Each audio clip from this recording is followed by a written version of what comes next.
আপনি কি জানেন মদিনার সেই চোরের কথা, যে চুরি করতে এসে নিজের অস্তিত্ব হারিয়ে ফেলেছিল? আজ শুনবেন ইতিহাসের সেই রহস্যময় রাত্রির গল্প। একজন চোর ছিল, যার নাম ছিল মালিক। সে সাধারণত চোর ছিল না, সে ছিল তালা ভাঙার কারিগর।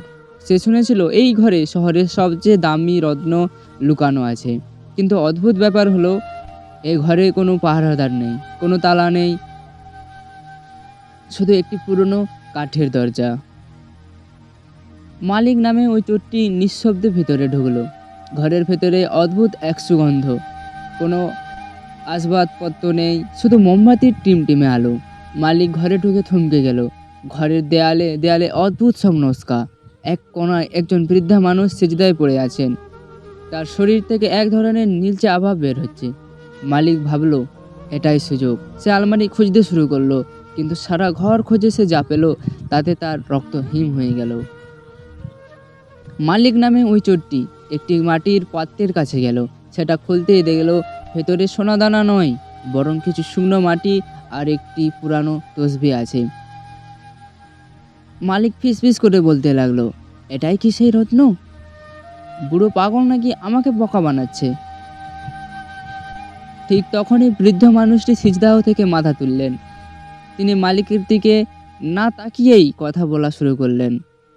মালিক, বাম দিকের দেয়ালে তৃতীয় ইটটা সরাও, ওখানে আরও দামি কিছু আছে। মালিক মালিক চমকে উঠল। অন্ধকারের ভেতর বৃদ্ধ তার নাম জানলেন কিভাবে? সে তো ওনার পেছনে দাঁড়িয়েছিল। মালিক ভয়ে পিছিয়ে যেতে লাগলো। বৃদ্ধ এবার ঘুরে দাঁড়ালেন, তার চোখে এক গভীর প্রশান্তি। তুমি এই দরজায় এসেছো কারণ তোমার রিজিক আছে, তোমাকে এখানে টেনে এনেছে। তুমি যা খুঁজছো তা মাটির নিচে নয়, তোমার বুকের ভেতর তালাবদ্ধ হয়ে আছে। আমি সেই চাবিটা তোমাকে দিতে পারি। আপনি কি? মালিক তখন ভয়ে কাঁপছে। তিনি জিজ্ঞাসা করলেন, আপনি কে? আপনি কি জাদুকর? বৃদ্ধ তখন বলতে লাগলেন, আমি তো সেই দারিদ্র্য অধম যে তার মালিকের দেখা পেয়েছে।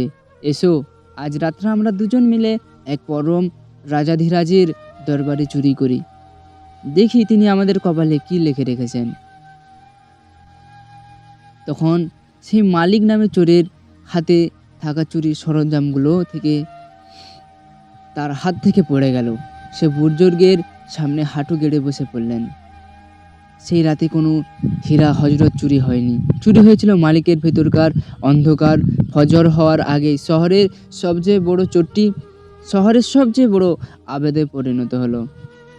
আমরা প্রায় ভুল দরজায় করা নাড়ি, অথচ আসল দরজার মালিক আমাদের জন্য সারা রাত অপেক্ষা করেন। এই গল্পটি তাদের জন্য যারা মনে করেন তাদের ফেরার কোনো পথ নেই। মনে রাখবেন, আল্লাহ চোরকেও অলি বানাতে এক সেকেন্ডও সময় নেন না।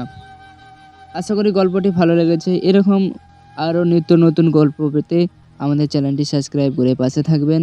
আল্লাহ হাফেজ, দেখা হবে পরবর্তী ভিডিওতে।